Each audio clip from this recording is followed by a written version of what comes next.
Hello दोस्तों, आप सभी का एक बार फिर से हार्दिक स्वागत है आपके अपने इस यूट्यूब चैनल पे। दोस्तों आज हम डिस्कस करेंगे एम्स नोरस्टेट फ्री टेस्ट फोर्थ, जो फोर्थ पेपर आपका हुआ था फ्री टेस्ट वाला, वो आज हम सॉल्व करने वाले हैं।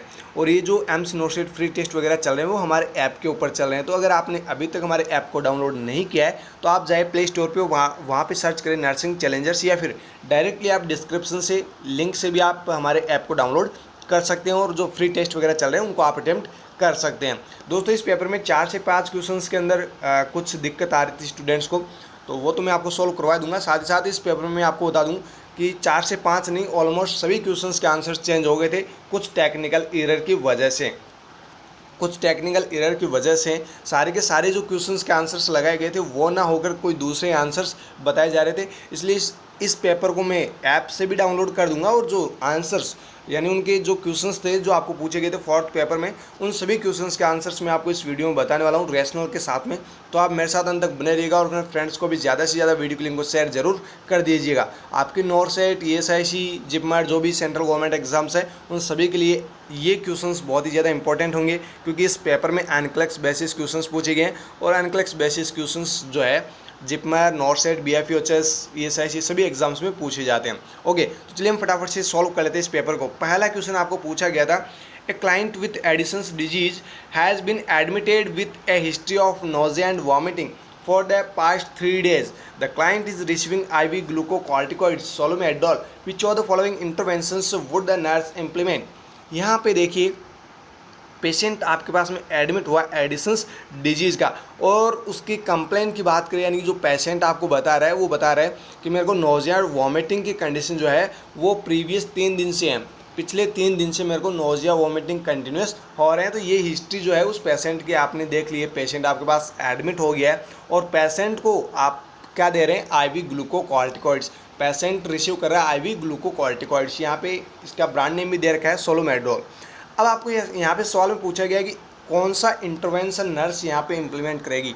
यहाँ पे जो भी नर्स काम कर रही है इस पेशेंट के पास, वो नर्स यहाँ पे कौन सा इंटरवेंशन इम्प्लीमेंट करेगी। ऑप्शंस आपको दिए गए हैं, glucometer reading as ordered, next है intake output measurement, next evaluating the sodium and potassium level, next daily wait.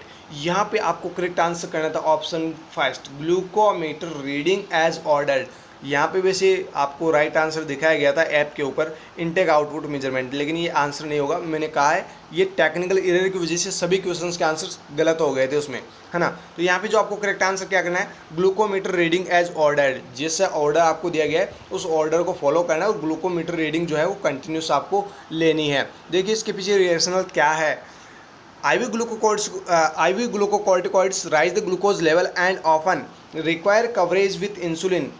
Answer B is not necessary at this time. Sodium and potassium level would be monitored when the client receiving mineralocorticoid and daily weight is unnecessary. Answer B, C, D is incorrect. जो आपका option first है वो आपका सही है। IV glucocorticoid क्या करता है, ब्लड ग्लूकोज जो ग्लूकोज का लेवल है उस ग्लूकोज के लेवल को ब्लड के अंदर क्या कर देता है, राइज कर देता है, यानी कि हाइपरग्लाइसीमिया IV ग्लूकोकॉर्टिकॉइड्स की वजह से हो सकता है। इसलिए यहाँ पे आपका पहला एक्शन क्या रहेगा, ग्लूकोमीटर रीडिंग जो है वो जैसे आपको ऑर्डर दिया गया है उस ऑर्डर को फॉलो करते हुए ग्लूकोमीटर रीडिंग आपको सबसे पहले लेनी है।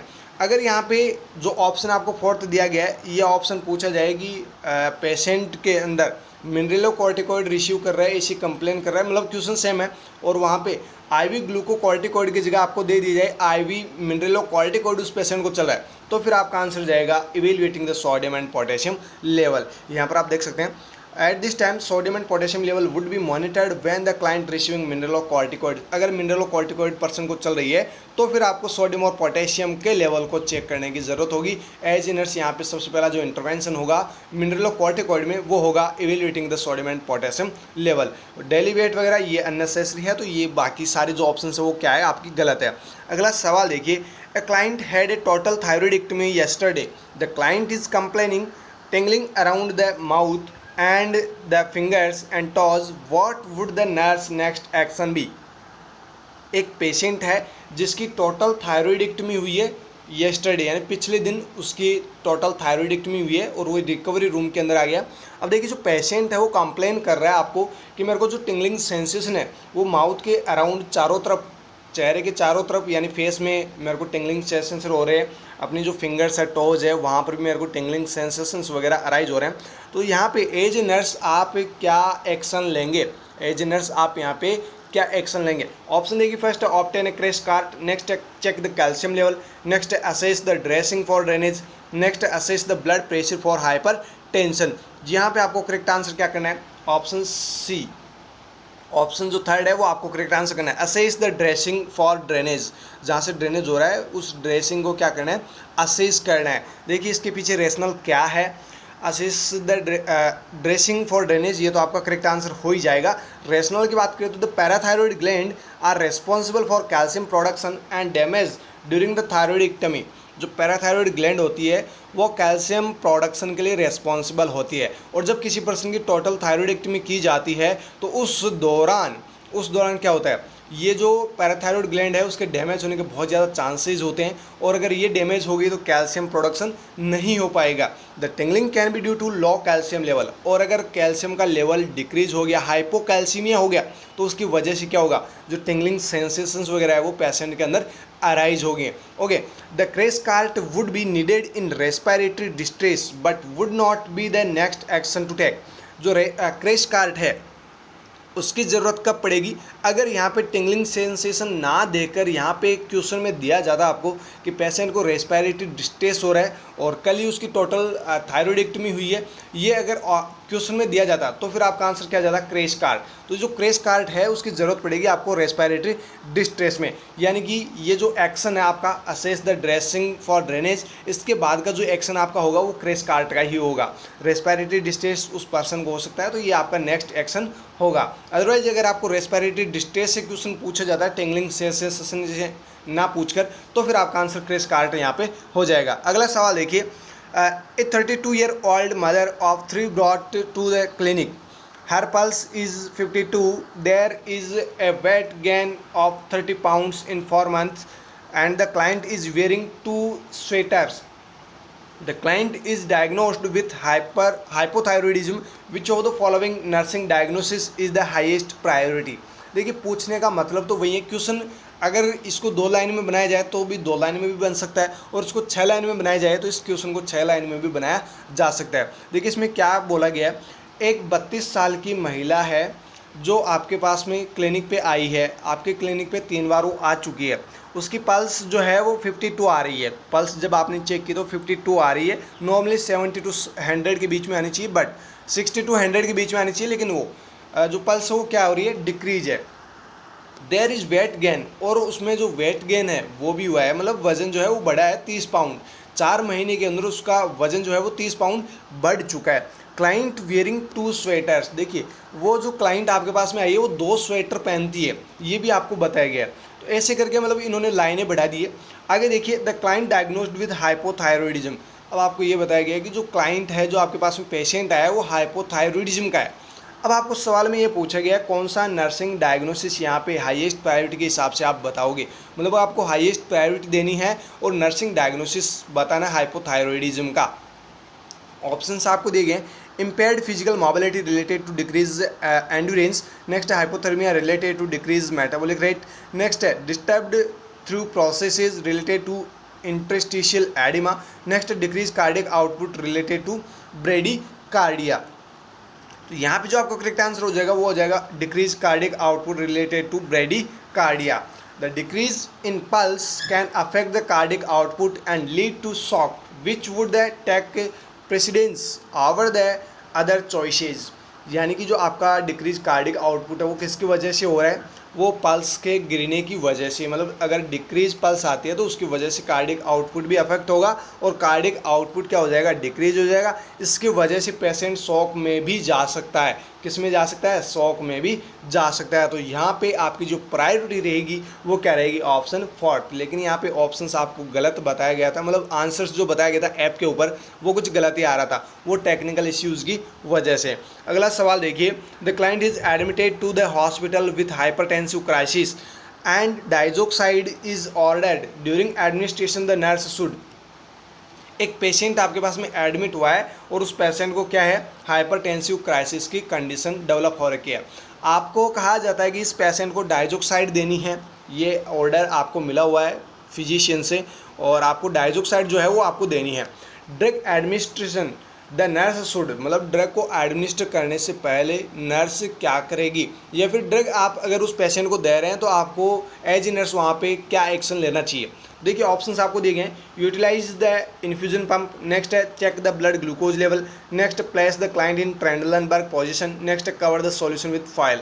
करेक्ट आंसर आपको करना था ऑप्शन सेकंड। वहाँ पे आंसर जो भी बताया गया था वो देख लेना, गलत था वहाँ पे, मतलब जो टेक्निकल एरर है उसकी वजह से सभी क्वेश्चंस के आंसर चेंज हो गए थे वहाँ पे। मतलब आपको यहाँ पे करेक्ट आंसर करना है, अगर कहीं पर भी ऐसा क्वेश्चन पूछे जाए तो check the blood glucose level. इसके पीछे रीजन ये है, जो डाइजोक्साइड है वो ब्लड ग्लूकोज के लेवल को बढ़ा देती है। चलिए रेशनल में और देख लेते हैं। Diazoxide can cause hyperglycaemia, high blood sugar level, when it work to effectively at slowing the release of insulin from the pancreas।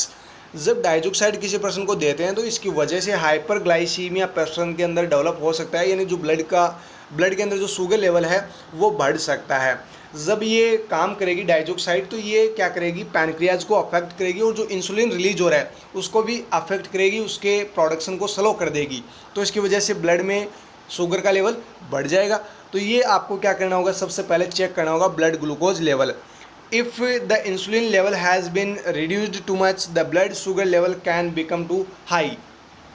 अगर इंसुलिन प्रोडक्शन कम हो रहा है तो सीधी सी बात है ब्लड में जो शुगर का लेवल है वो बढ़ जाएगा। इसलिए आपको क्या करना है, जो ब्लड शुगर लेवल है वो आपको चेक करना है। अगला सवाल देखिए, the 6 month old client with a ventral septal defect is receiving digitalis for regulation of his heart rate, which findings should be reported to the doctor। एक 6 महीने का बच्चा आपके पास में, बच्चे को कंजेनाइटल डिजीज़ है वेंट्रल सेप्टल डिफेक्ट की, और उसको डिजिटेलिस जो है ये ड्रग उसको एडमिनिस्टर करवाई जा रही है ताकि उसकी हार्ट रेट क्या रहे, बनी रहे, मेंटेन रहे इसके, इसलिए उसको ये जो डिजिटेलिस है वो दी जा रही है। अब आपको सवाल ये पूछा गया, which finding should the reported to doctor, कौन सी ऐसी फाइंडिंग आप देखोगे जिस फाइंडिंग को देखने के बाद आप डॉक्टर को रिपोर्ट करोगे। सवाल यहाँ पे ये पूछा गया, करेक्ट आंसर आपको ऑप्शंस के अकॉर्डिंग करना है। ऑप्शंस देखिए आपको दिया गया, blood pressure of 126/80, next blood glucose of 110 mg/dl, next heart rate of 60 bpm, next है respiratory rate of 30 per minute. यहाँ पे जो भी ऑप्शंस दिए गए हैं वो मतलब सभी सी है, एक ऑप्शन जो है वो आपको गलत दिखाई दे रहा है, यानी ऐसा अगर ऐसी कंडीशन डेवलप हो जाए ऑप्शन सी जो है वो आपका करेक्ट आंसर हो जाएगा। हार्ट रेट ऑफ 60 bpm, अगर 60 bpm हार्ट रेट आ जाए तो ये जो कंडीशन होगी ये डॉक्टर को रिपोर्ट करने वाली होगी। बाकी तो ये नॉर्मल कंडीशंस है, ब्लड ग्लूकोज लेवल नॉर्मल 110 तक होता ही है, आप सभी को बताइए। जो ब्लड प्रेशर है 120 to 80 होता है, तो ये भी ठीक है, और जो रेस्पिरेटरी रेट है वो भी बच्चों के अंदर तो बढ़ी हुई मिलेगी। तो यहाँ पे जो हार्ट रेट है वो अगर 60 bpm से कम है या फिर यहाँ तक पहुँच गई है डिजिटेलिस लेने से, तो ये कंडीशन जो है ये डॉक्टर को बताने वाली है, तो ये रिपोर्ट आपको करनी है। अगला सवाल देखिए, इससे पहले इसका रेशनल भी देख लेते हैं। A heart rate of 16 6 month receiving Lanoxin elixir, ये ब्रांड नेम है लिनोक्सिन एलेक्सिर डाइजोक्सिन का, should be reported immediately because bradycardia is associated with digoxin toxicity। क्या होगा, ये जो डाइजोक्सिन ले रहा है पर्सन, यानी इस बच्चे को हम डाइजोक्सिन दे रहे हैं तो इसकी वजह से डाइजोक्सिन टॉक्सिसिटी की वजह से ब्रेडिकार्डिया होगा, तो ये कंडीशन जो है रिपोर्ट करने वाली होती है डॉक्टर्स को। ओके, ध्यान रखिएगा, डाइजोक्सिन टॉक्सिसिटी की वजह से ब्रेडिकार्डिया होता है। ब्रेडिकार्डिया आपको ऑप्शन में ना देकर हार्ट रेट डिक्रीज यानी 60 वगैरह आपको दी जा सकती है, जैसा कि यहाँ पे ऑप्शन में आपको दिया गया। अगला सवाल देखिए, the client admitted with angina is given a prescription for nitroglycerin, the client should be instructed to. देखिए, एक पेशेंट आपके पास में एडमिट हुआ है एंजाइना का, यानी कि हार्ट अटैक की कंडीशन, एमआई मायोकार्डियल इंफ्राक्शन आप बोल सकते हैं, ये कंडीशन उसको डेवलप हुई है और उसको नाइट्रोग्लिसरीन जो है वो प्रिस्क्रिप्शन किया हुआ है कि आपको नाइट्रोग्लिसरीन लेना है। तो the client should be instructed to, आप कौन से इंस्ट्रक्शन उस पेशेंट को दोगे। ऑप्शंस आपको दिया गया है, replenish the supply every 3 months, next take 1 every 15 minutes if pain occur. Next, leave the medication in the brown bottle. Next, crush the medications and take with water. यहाँ पे आपको करेक्ट आंसर करना था live the medication in brown bottle. इसके पीछे क्या reason है वो मैं आपको बता देता हूँ। देखिए द क्लाइंट सॉरी यहाँ पे इसका रेशनल नहीं है। देखिए जो नाइट्रोग्लिसरीन है ये यहाँ पे शायद ये भी गलत है ऑप्शन, ब्राउन बॉटल वाला ये ऑप्शन गलत है। आपका यहाँ पे जो करेक्ट आंसर होगा वो होगा option second, take 1 every 15 minutes if pain occurs। यानी एंजाइना का पेशेंट है, एंजाइना का पेशेंट है तो सीधी सी बात है उसको पेन होगा। और जो एंटी-जी है यानी नाइट्रोग्लिसरीन है वो हम क्यों एडमिनिस्टर करते हैं, ताकि वेसल्स डायलेट और पेन वगैरह जो है रिलीव हो जाए। अब देखिए यहाँ पे अगर उस पेशेंट को पेन हो रहा है तो उस पेशेंट को बताना है कि 3 टैबलेट आप एक दिन के अंदर ले सकते हैं एंटी-जी यानी नाइट्रोग्लिसरीन की, और ये कब लेनी है, जब आपको पेन हो रहा हो। तो देखिए हार्ट में अगर पेन हो रहा है पेशेंट को तो उसको बताना है कि आप नाइट्रोग्लिसरीन ले सकते हैं, लेकिन ये जो 3 टैबलेट आप ले रहे हैं इसमें 15 मिनट का कम से कम इंटरवल होना चाहिए। जैसे आपने एक टैबलेट ली, सब लिंगुअली इस टैबलेट को ली जाती है, यानी ये जो टैबलेट होती है ये सब लिंगुअल रूट से दी जाने वाली टैबलेट होती है। तो वो जैसे ही टैबलेट कंप्लीट होती है उसके बाद 15 मिनट का गैप जो है वो रखना होता है सेकंड टैबलेट के बीच में। तो यहाँ पे जो आपका ऑप्शन सेकंड है वो आपका करेक्ट आंसर होगा, take 1 every 15 minutes if pain occur। यहाँ पे जो आपको आंसर दिया गया हुआ ये भी गलत है, शायद ये टाइपिंग मिस्टेक में भी हो चुका है गलत। अगला सवाल देखिए, the client is admitted with left sided congestive heart failure is assessing the client for edema, the client should check that. The client एक जो पेशेंट है left sided congestive heart failure का वो आपके पास में एडमिट हुआ है और उसके आप जब असेस कर रहे हैं तो उस पेशेंट में एडिमा की कंडीशन डेवलप हो रखी है। Nurse should check that. अब नर्स यहाँ पे क्या चेक करेगी, मतलब एडिमा की कंडीशन को चेक कर रही है कि जो लेफ्ट साइडेड हार्ट फेलियर का जो पेशेंट है या फिर कंजेस्टिव हार्ट फेलियर का जो पेशेंट है उसमें एडिमा, स्वेलिंग या फिर आप बोल सकते हैं सूजन मोस्टली उनमें देखने को भी मिलती है। तो आप क्या चेक करेंगे एज नर्स? ऑप्शंस आपको दिए गए हैं, first feet, next neck, next hands, next sacrum. Correct answer आपका हो जाएगा नेक। अगर left sided congestive heart failure होगा तो उसमें नेक जो है उसमें आपको मेनली एडिमा की कंडीशन, स्वेलिंग की कंडीशंस आपको देखने को मिलेगी। आपने वर्ड सुना होगा distended neck vein, distended neck vein, ये मैंने आपको पहले भी सॉल्व करवाया था। डिस्टेंडेड नेक वेन ये जो है left sided congestive heart failure के अंदर देखने को मिलती है। ये क्या है, साइन एंड सिम्टम है लेफ्ट साइडेड हार्ट फेलियर का। तो यहाँ पे आपको क्या चेक करना है, नेक को चेक करना है, नेक में कहीं ये स्वेलिंग वगैरह एडिमा कंडीशन डेवलप तो नहीं हो रही है। अगला सवाल देखिए, The nurse is checking the client central venous pressure. The nurse should place the zero of manometer at the। देखिए एक पेशेंट जो है उसको सेंट्रल विनस प्रेशर आपको चेक करना है। पेशेंट का आपको क्या करना है, सेंट्रल विनस प्रेशर CVP जो है वो आपको एज नर्स चेक करना है। नर्स शुड प्लेस, नर्स क्या कर रही है, मैनोमीटर को प्लेस कर रही है 0 पॉइंट पे। मैनोमीटर जो है वो CSF के प्रेशर को चेक करने वाला एक इंस्ट्रूमेंट होता है, आप सभी को पता ही होगा, नहीं पता है तो ध्यान रखना। मैनोमीटर से क्या करते हैं, CSF के प्रेशर को चेक करते हैं।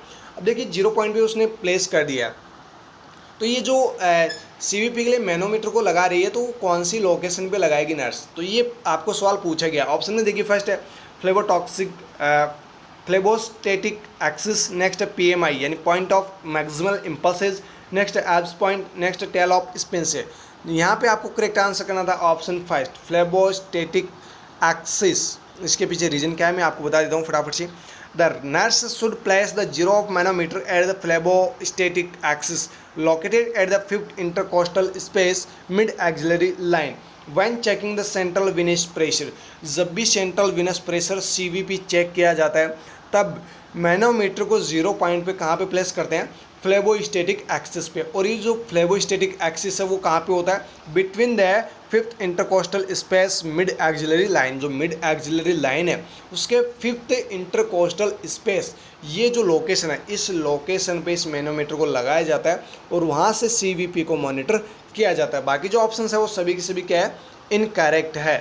अगला सवाल देखिए, द फिजिशियन ऑर्डर्ड लेसिनोप्रिल एंड फ्रूशिमाइड, जिसको ब्रांड नेम की बात करें तो लासिक्स बोलते हैं, सभी को पता ही होगा, to be administered concomitantly to the client with hypertension, the nurse should। कहने का मतलब ये है कि फिजिशियन ने दो ड्रग बताई आपको कि लेंसोप्रिल और जो फ्रूसिमाइड है वो पेशेंट को एडमिनिस्टर करनी है। पेशेंट है आपके पास में हाइपर टेंशन का, साथ में आपको देनी है। अब देखिए नर्स यहाँ पे क्या करेगी, फर्स्ट है क्वेश्चन द ऑर्डर, ऑर्डर के बारे में जो ऑर्डर दिया गया उसके बारे में क्वेश्चन करेगी। Next administer the medication, next administer separately, next contact the pharmacy. अगर यहाँ पे आप करेक्ट आंसर करना था option second, administer medicine. Physician ने अगर ऑर्डर दे दिया है कि ये टैबलेट आपको देनी है या फिर ये जो इंजेक्शन है आपको देना है, जो भी फिजिशियन ने एडमिनिस्टर किया है वो आपको काम करना ही। एज ए नर्स आपको ये जो मेडिसिन है वो क्या करनी है, आपको एडमिनिस्टर करवानी है। पेशेंट हाइपरटेंशन का हो चाहे कोई सा भी हो, अगर फिजिशियन ने ड्रग्स बताई है, ऑर्डर की है, तो वो आपको टैबलेट्स जो भी ड्रग्स है वो आपको एडमिनिस्टर करवानी है। अगला सवाल देखिए, the best method evaluating the amount of peripheral oedema is. बहुत ही अच्छा सवाल है, वो कौन सा मेथड है, बेस्ट मेथड आपको बताना है जिससे हम क्या कर सके, पेरिफेरल एडिमा की कंडीशन को हम इवेल्युएट कर सके। ऑप्शंस आपको दिए गए हैं, waiting the client daily, next है मेजरिंग द एक्सट्रीमिटीज, नेक्स्ट है measuring the intake output, next है चेकिंग फॉर पिटिंग। यहाँ पे आपको करेक्ट आंसर करना था option second, measuring the extremities. क्या कर रहे हैं आप, पेरिफेरल एडिमा, सेंट्रल नहीं बोला गया, आपको बोला गया पेरिफेरल एडिमा को आपको मेजर करना है, तो बेस्ट मेथड कौन सा होगा, तो यहाँ पे आपका करेक्ट आंसर हो जाएगा measuring the extremities, measuring the extremities. देखिए यहाँ पे रेशनल में the best indicator of peripheral oedema is measuring the extremities. जब भी आपको क्वेश्चन में पूछे कि पेरिफेरल एडिमा को मेजर करने का बेस्ट इंडिकेटर क्या है, तो आपको आंसर में क्या करना है, measuring the extremities. A paper tape measure should be used rather than one of plastic or cloths, and the area should be marked with a pen providing the most objective assessment। अगर आपको यहाँ पे most objective assessment के बारे में पूछ ले कि पेरिफेरल एडिमा इस पर्सन को हो रखा है और आपको ऑब्जेक्टिव असेसमेंट करना, मोस्ट ऑफ ऑब्जेक्टिव असेसमेंट क्या होगा, तो फिर आपका आंसर में हो जाएगा paper tape measurement. Paper tape से मेजरमेंट कैसे करते हैं, या जो पेपर टेप मेजरमेंट है वो हम यूज़ लेते हैं वन ऑफ प्लास्टिक और क्लॉथ। प्लास्टिक का ये टेप जो है वो यूज़ कर सकते हैं या फिर क्लॉथ भी हो सकता है। उससे हम क्या करते हैं, पेन से मार्किंग करते हैं कि भाई इस जगह ये जैसे स्वेलिंग हो रही है, तो ये यहाँ पर स्वेलिंग आज यहाँ तक है और ये आपने मेज़र कर ली कि यहाँ से यहाँ तक है। अब इसको और अगर मेज़र करना है तो अगले दिन फिर आप मेज़र करेंगे तो वो आपको बड़ी भी मिलेगी, यानी कि ये स्वेलिंग बढ़ती ही जा रही है। तो इस प्रकार से भी पेरिफेरल एडिमा की कंडीशन को मेज़र कर सकते हैं। तो ये क्या है, ऑब्जेक्टिव असेसमेंट है, मोस्ट ऑफ ऑब्जेक्टिव असेसमेंट है पेपर टेप मेजरमेंट। अगला सवाल देखिए, a nurse is teaching basic infant care to a group of first time parents. The nurse should explain that the sponge bath is recommended for the first 2 weeks of life because। देखिए यहाँ पे सवाल में क्या पूछा गया है, nurse जो है वो बेसिक इन्फेंट केयर के बारे में उनके पेरेंट्स को बता रही है, और पेरेंट्स जो है वो पहली बार ही बने हैं, फर्स्ट टाइम पेरेंट्स बने हैं, उनको इन्फेंट केयर के बारे में बता रही है, इंस्ट्रक्शंस दे रही है। The nurse should explain, nurse जो है उनको एक्सप्लेन कर रही है स्पंज बाथ के बारे में कि आप पहले 2 वीक तक जब भी आप बच्चे को नहलाए तो आप स्पंज बाथ करवाए, स्पंज बाथ ही इस बच्चे को करवाना है। तो ये क्यों करवा रहे हैं स्पंज बाथ, इसके पीछे रीज़न क्या है, यहाँ पे आपको करेक्ट आंसर करना है। ऑप्शंस देखिए, फर्स्ट है new parents need time to learn how to hold the baby, next the umbilical cord needs time to separate, next है new born skin is easily traumatized by washing, next है the chance of chilling the baby और weigh the benefit of. यहाँ पे आपको correct answer करना था option second, the umbilical cord needs time to separate. ये जो टाइम होता है 2 वीक का, इस दौरान अम्बिलिकल कॉर्ड जो है वो सेपरेट हो रही होती है, मतलब इस 2 वीक के दौरान जो अम्बिलिकल कॉर्ड रहती है बच जाती है, जब आप क्लैंप कॉर्ड को क्लैंप करके कर देते हैं तो ये जो अम्बिलिकल कॉर्ड होती है वो सेपरेट हो रही होती है इस दौरान। तो इस दौरान क्या करना होता है, जब भी बच्चे को नहलाया जाता है तो स्पंज बाथ से ही नहलाना है, ये आपको उन पेरेंट्स को बता देना है। शायद यहाँ पर भी टाइपिंग मिस्टेक की वजह से गलत आंसर्स हो गया है, देखिए यहाँ पे गलत आंसर हो गया है, ये बाय मिस्टेक हो गया है। ओके, यहाँ पे जो आपका करेक्ट आंसर होगा वो होगा आपका option second, the umbilical cord needs to time to separate. इस दौरान जो है अम्बिलिकल कॉर्ड सेपरेट हो रहे थे, इसलिए आपको इस पर बात करवाने की ज़रूरत होगी। अगला सवाल देखिए, a client on A psychiatric unit is in an uncontrolled rage and is threatening other clients and staff. What is the most appropriate action for the nurse to take? देखिए, एक साइकेट्रिक यूनिट के अंदर एक ऐसा patient है जो uncontrol हो चुका है। वो किसी के लिए भी थ्रेट हो सकता है, बहुत खतरनाक हो सकता है, चाहे वो वहाँ पे रह रहे हो पेशेंट के लिए हो, चाहे वो स्टाफ हो, मतलब वो सभी के लिए खतरनाक हो सकता है। अब सवाल में आपको पूछा गया है most appropriate action as a nurse, आप यहाँ पे क्या लेंगे। मान लीजिए आप साइकेट्रिक हॉस्पिटल में ड्यूटी कर रहे हैं और पेशेंट बहुत ज़्यादा एग्रेसिव हो चुका है, पेशेंट की कंडीशन ऐसे डेवलप हो चुकी है कि वो या तो खुद के लिए खतरनाक हो सकता है, या आपके लिए हो सकता है, या फिर किसी दूसरे के लिए बहुत ज़्यादा खतरनाक हो सकता है। तो ऐसी कंडीशन में आप एज ए नर्स क्या करेंगे। आप वहाँ पे ये सोचे कि मैं इसको 2 थप्पड़ लगा दूंगी या लगा दूंगा, तो ऐसा बिल्कुल भी ना सोचे। वो अगर चालू हो गया ना तो फिर आपसे नहीं रुक पाएगा। इसलिए आप अदर एक्शंस ना लेकर, यहाँ पे क्वेश्चन में देखिए ऑप्शंस आपको क्या क्या दिए गए हैं, इनमें से आपको एक जो एक्शन वो लेना है। Call security for assistant and prepare the sedate the client. Next है tell the client to calm down and ask him if the would like to play cards. Next tell the client that if he continues his behavior and he will be punished. Next, leave the client alone until the calm down. यहाँ पे आपको जो correct answer करना है वो क्या करना है, option first, call security for assistance and prepare to sedate the client. आपको असिस्टेंट को क्या करना है, असिस्टेंस को कॉल करना है सिक्योरिटी के लिए, और जो सडेशन है उसके मतलब उस पेशेंट को सडेट करने के लिए, उसको सडेट करने के लिए जो सडेटिव्स दिए जाते हैं वो प्रिपेयर करने हैं, ताकि उस क्लाइंट को वो सडेटिव ड्रग्स दे सकें और उसको सडेट कर सकें, ताकि वो ना तो खुद के लिए हेल्प थ्रेट हो, ना स्टाफ के लिए हो, ना किसी पेशेंट के लिए हो। बाकी यहाँ पे जो ऑप्शंस दिए गए हैं, tell the client to calm down, patient को कहना है कि आप प्लीज़ काम डाउन हो जाइए, और अगर आप कार्ड के साथ में खेलना चाहते हैं तो आप कार्ड्स ले सकते हैं। तो ऐसा आपको कहने की ज़रूरत नहीं है, पेशेंट आपकी बातों में नहीं आने वाला है, वो साइकेट्रिक पेशेंट है।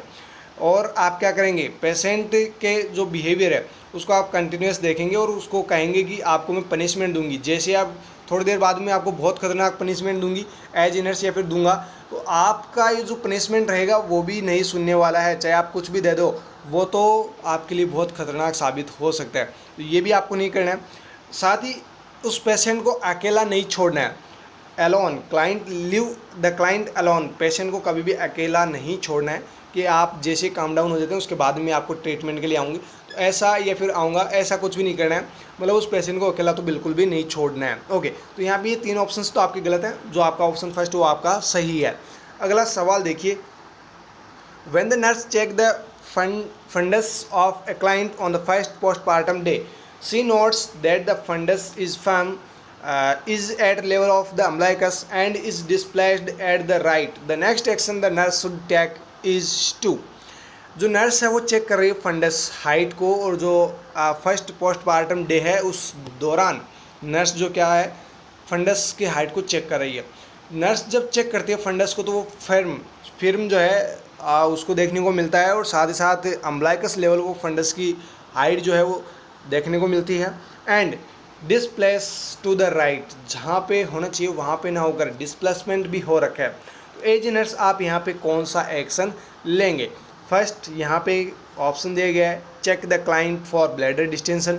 Next, assess the blood pressure for hypotension.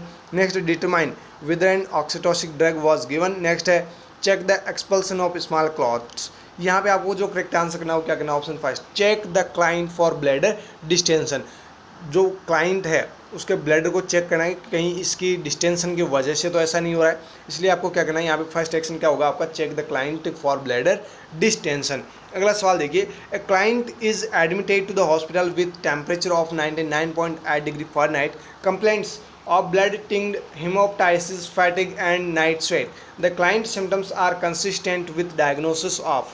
देखिए यहाँ पे बहुत ही अच्छा सवाल पूछा गया है। एक पेशेंट आपके हॉस्पिटल में एडमिट होता है और उस पेशेंट का टेम्परेचर की बात करें तो 99.8 डिग्री फ़ारेनहाइट उस पेशेंट का टेम्परेचर है, और वो कंप्लेन कर रहा है ब्लड टिंग्ड हेमोप्टाइसिस, यानी ब्लड विथ कफ आ रहा है, यानी कि कफिंग जब वो करता है तो कफिंग के साथ में ब्लीडिंग या फिर ब्लड भी देखने को मिल रहा है उस पेशेंट को, ये कंप्लेन आपको कर रहा है। फैटिग उस पेशेंट को रहती है, रात को बार बार बहुत ज़्यादा पसीना आता है, नाइट स्वेट्स भी होती है। तो ये आपको सिम्टम्स उस पेशेंट ने बता दिए, कंप्लेंट्स आपको बता दी है। एज नर्स आपको पता करना है कि ये जो कंडीशन डेवलप हो रही है किसकी वजह से हो रही है। तो यहाँ पे यही तो पूछा गया है, क्लाइंट के जो सिम्टम्स है वो कंस्टेंटली प्रेजेंट है, तो ये किसका डायग्नोसिस है। करेक्ट आंसर आपको करना था ऑप्शन देखिए, फर्स्ट है न्यूमोनिया, नेक्स्ट है reaction to antiviral medication, next है ट्यूबरकुलोसिस, नेक्स्ट है super infection due to loss CD4 count. यहाँ पे आपको करेक्ट आंसर क्या करना था, ऑप्शन थर्ड ट्यूबरकुलोसिस। ये ट्यूबरकुलोसिस का सिम्टम है। अगर हीमोप्टाइसिस यानी कफिंग के साथ में ब्लड आ रहा है, फैटिग है और रात को बार बार पसीना आ रहा है, तो ये किसका सिम्टम है, फैटिग का सिम्टम है, सॉरी ट्यूबरकुलोसिस का सिम्टम है, यानी उस पेशेंट को क्या हुआ है, ट्यूबरकुलोसिस। अगला सवाल देखिए, यहाँ पर इसके रिगार्डिंग रैशनल भी दिया गया है। A low grade fever, complaints of blood tinged, haemoptysis, fatigue, night sweat are typically found in patient suffering from tuberculosis. Tuberculosis से जो सफ़र कर रहा होता है उनमें ये सिम्टम्स देखने को मिलते हैं। अगला सवाल देखिए, a client with suspected meningitis is admitted to the unit. The doctors is performing the assessment of determine meningeal irritation and spinal nerve root inflammation. A positive corning sign is charted if the nurse notes.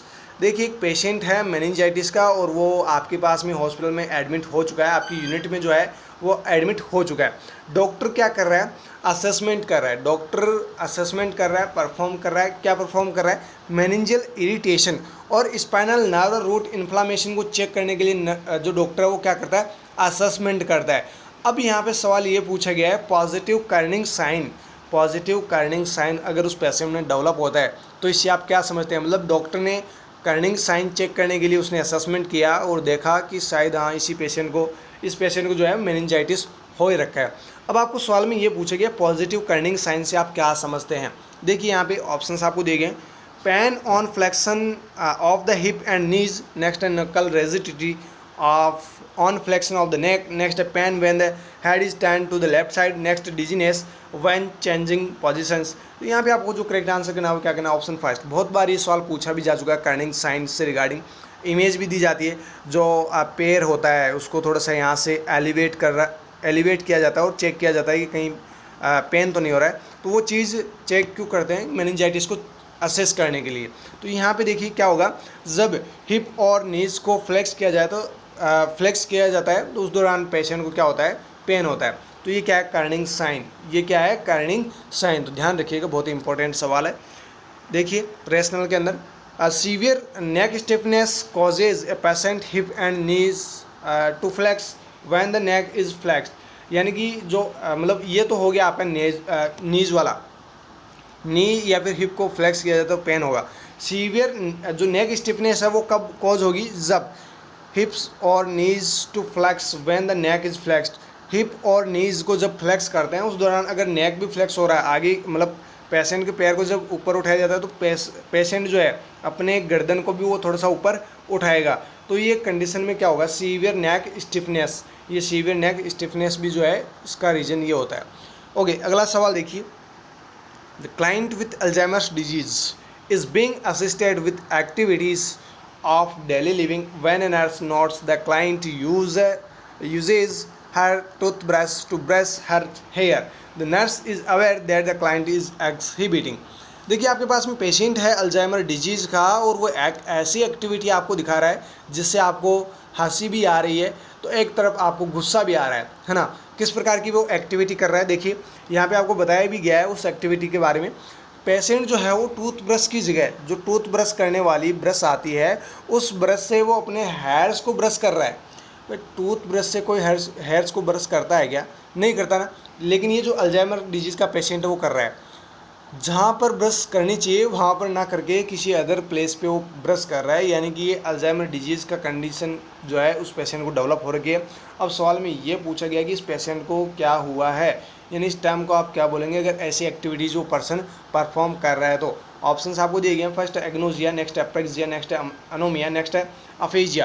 Correct answer आपको करना है यहाँ पे apraxia जो है आपका correct answer हो जाएगा। देखिए रेशनल के अंदर, apraxia is the inability to use objects appropriately. Apraxia का मतलब ये होता है कि जो ऑब्जेक्ट्स होते हैं जिनको जहाँ पे यूज़ करना होता है वहाँ पर यूज़ ना करके कहीं और उन ऑब्जेक्ट्स का यूज़ करना मतलब एप्रेक्सिया है। जो अप्रोप्रिएट जगह पे जिन ऑब्जेक्ट्स का यूज़ होता है वहाँ पे वो पर्सन यूज़ ना करके कहीं और अगर उस ऑब्जेक्ट्स का यूज़ कर रहा है तो ये कंडीशन एप्रेक्सिया की कहलाती है। अगला सवाल यहीं पे बनता है एग्नोसिया की। एग्नोसिया क्या होता है? Agnosia is loss of sensory comprehensions, यानी जो सेंसरी कंप्रीहेंशंस है उसमें अगर लॉस हो जाए तो उस टाइम को हम क्या बोलेंगे? एग्नोसिया। एनोमिया का मतलब है इनेबिलिटी टू फाइंड वर्ड्स, यानी कि जो वर्ड्स है वो फाइंड आउट करने में इनेबल रहेगा पेशेंट, उस कंडीशन को हम बोलते हैं एनोमिया। और एक जो वर्ड है अफेजिया, अफेजिया का मतलब होता है इनेबिलिटी टू स्पीक और अंडरस्टैंड, वो पर्सन बोलने में भी मतलब अनेबल रहेगा और समझने में भी अनेबल रहेगा, तो वो कंडीशन कहलाएगी अफेजिया। ये टर्म्स बार बार कभी कभार पूछ ली जाती है एग्जाम में। अगला सवाल देखिए, the client with dementia is experiencing confusion late in the afternoon and before bedtime. The nurse is aware that the client is experiencing what is known as, patient आपके पास में है डिमेंशिया का और उसको कन्फ्यूजन जो है वो आफ्टरनून और बिफोर बेड टाइम, यानी कि लेट आफ्टरनून में होता है कन्फ्यूजन और बेड टाइम से पहले भी होता है उसको कन्फ्यूजन।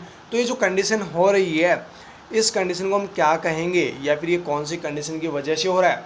ऑप्शंस आपको दिए गए हैं। फर्स्ट है chronic फैटिक syndrome, next normal ageing, next है सन डॉपिंग, नेक्स्ट है डिल्यूजन्स। तो यहाँ पे जो आपका करेक्ट आंसर हो जाएगा वो क्या हो जाएगा? ऑप्शन थर्ड, सन डाउनिंग। सन डाउनिंग की वजह से उस पर्सन में क्या हो रहा है? मतलब कन्फ्यूजन हो रहा है।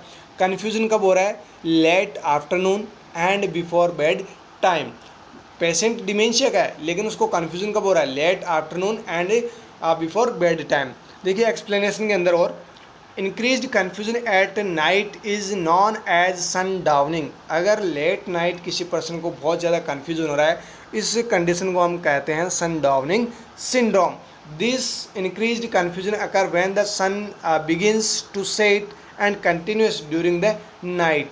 जब सूर्यास्त होता है उससे लेकर जब सूर्य वापस बाहर आता है उस तक, यानी कि आप बोल सकते हैं एक प्रकार से पूरी रात में जो है पर्सन को क्या रहेगा? कन्फ्यूजन रहेगा। किस कंडीशन में? सन डाउनिंग सिंड्रोम की कंडीशन में।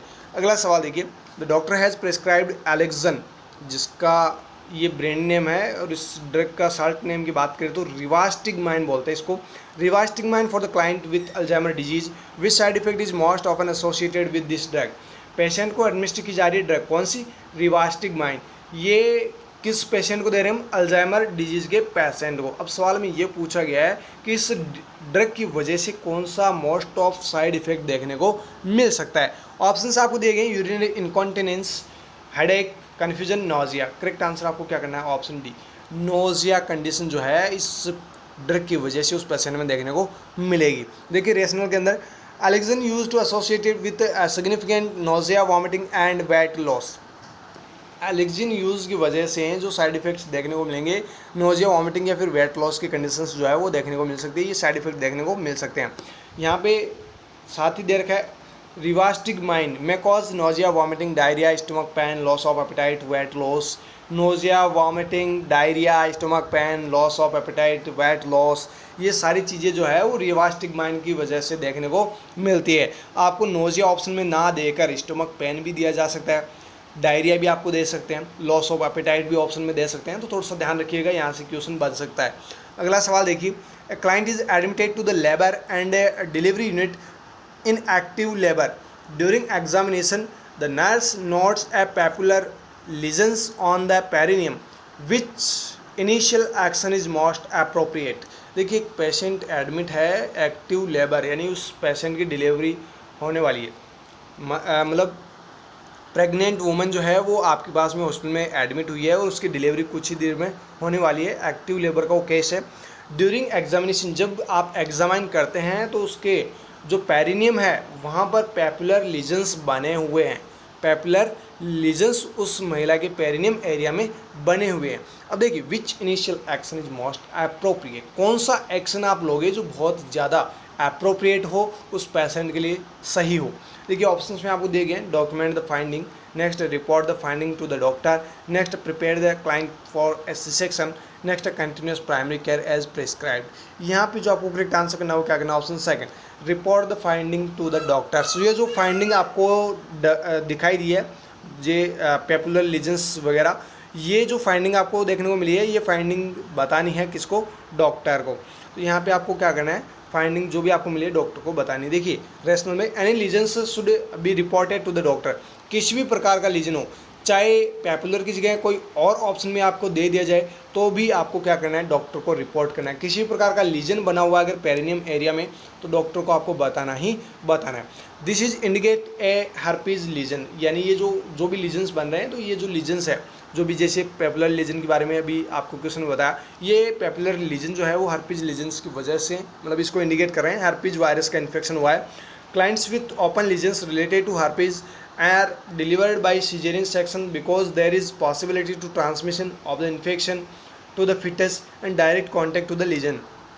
ये जो हर्पीज़ का इन्फेक्शन इस महिला को हुआ है, ये जो लीजन बना हुआ है, अगर इसके कांटेक्ट में बच्चा आ जाता है, जो फिटस है वो अगर डायरेक्टली कांटेक्ट में आ जाता है लीजन के, तो उसकी वजह से ये कंडीशन जो हर्पीज़ वायरस कंडीशन जो है वो ट्रांसमिट जो है हो सकती है उस बच्चे के अंदर। It is not enough to document the finding, यहाँ पे फाइंडिंग को डॉक्यूमेंट करना ज़रूरी नहीं है, यहाँ पे डॉक्टर को बताना ज़रूरी है। अगर ऐसी कंडीशन होती है तो सी सेक्शन करने की ज़रूरत पड़ेगी, लेकिन वो डॉक्टर बाद में आपको तो क्या बताएगा, बट डॉक्टर खुद प्रिपेयर आपको कहेगा कि भाई सी सेक्शन करना है, इसलिए आपको जो भी आर्टिकल्स है वो प्रिपेयर करने हैं। तो यानी आपको सबसे पहला काम तो यही होगा कि पेशेंट के अगर पेपुलर लीजन्स बने हुए हैं तो डॉक्टर को आपको बताना है। उसके बाद डॉक्टर कहेगा आपको कि अपने को सी सेक्शन करना पड़ेगा इस पेशेंट का, क्योंकि बच्चे को बहुत ज़्यादा रिस्क हो सकते हैं, इसकी वजह से हर्पीज़ जो है वो ट्रांसमिट हो सकता है बच्चे के अंदर, इसलिए सी सेक्शन उसकी करनी पड़ेगी, मतलब सीजेरियन डिलीवरी उस महिला की करनी पड़ेगी। तो वो प्रिपेयर आपको कहेगा कि जो भी आर्टिकल्स वगैरह वो आप प्रिपेयर कर लीजिए, मैं कुछ देर में आता हूँ। तो ऐसा वो डॉक्टर्स आपको बताएंगे, लेकिन आपको सबसे पहले काम यही करना है कि जो भी यहाँ पे लीजन्स आपको दिखाई दे रहे हैं डॉक्टर को आपको बता देना है। ए ऑप्शन जो है ए वो क्या आपका इनकरेक्ट है।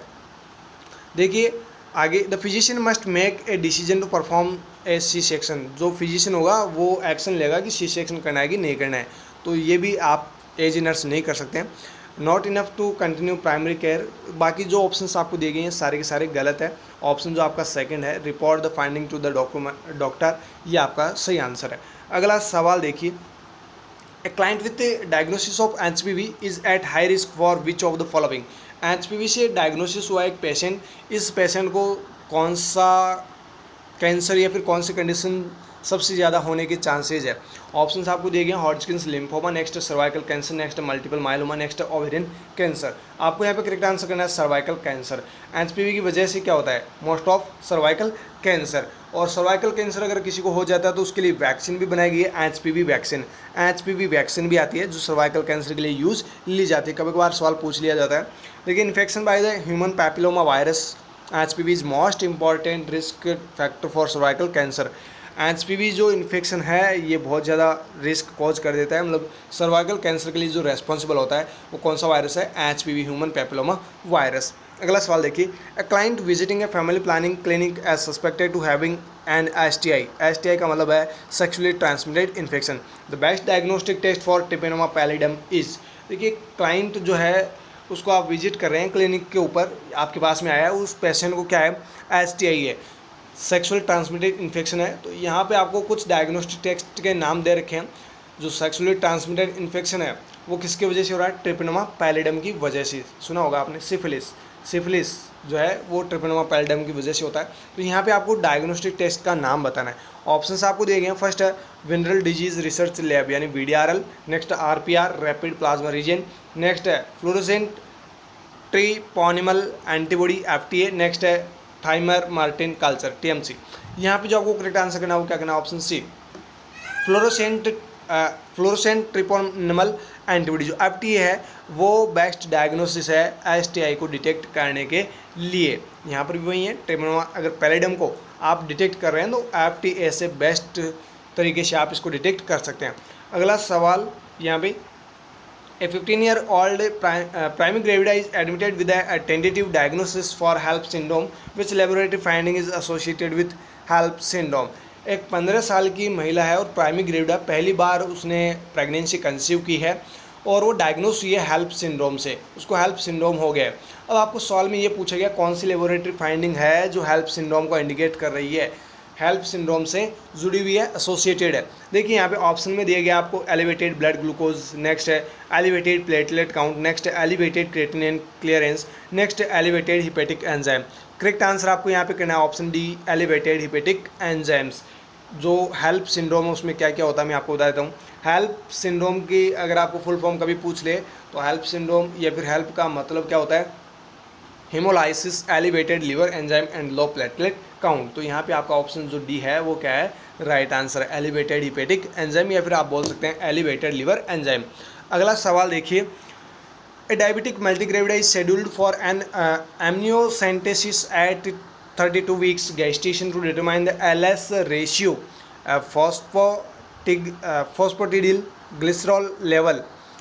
The LS ratio is 1:1. The presence of phosphatidylglycerol is noted. The nurse assessment of this data. देखिए एक मल्टीग्रेविडा है, महिला है मल्टीग्रेविडा, यानी बार बार उसके बच्चे हुए हैं, 3-4 बच्चे हो चुके हैं और उसको डायबिटीज़ है, डायबिटिक मल्टीग्रेविडा है ये आपके पास में, और वो 32 वीक पे आप क्या कर रहे हैं, एमनियोसेंटेसिस कर रहे हैं। एलएस रेशियो जब आप चेक करते हैं तो 1:1 रेशियो जो है उस महिला में देखने को मिलता है। नर्स यहाँ पे कौन से डाटाज असेस करेगी, देखिए यहाँ पे ऑप्शन में दिया गया था infant is at low risk of congenital anomalies, next है infant is at high risk of intrauterine growth retardation, next the infant is high risk of respiratory distress syndrome, next है the infant is high risk for birth trauma। यहाँ पे आपको correct answer क्या करना है, option third.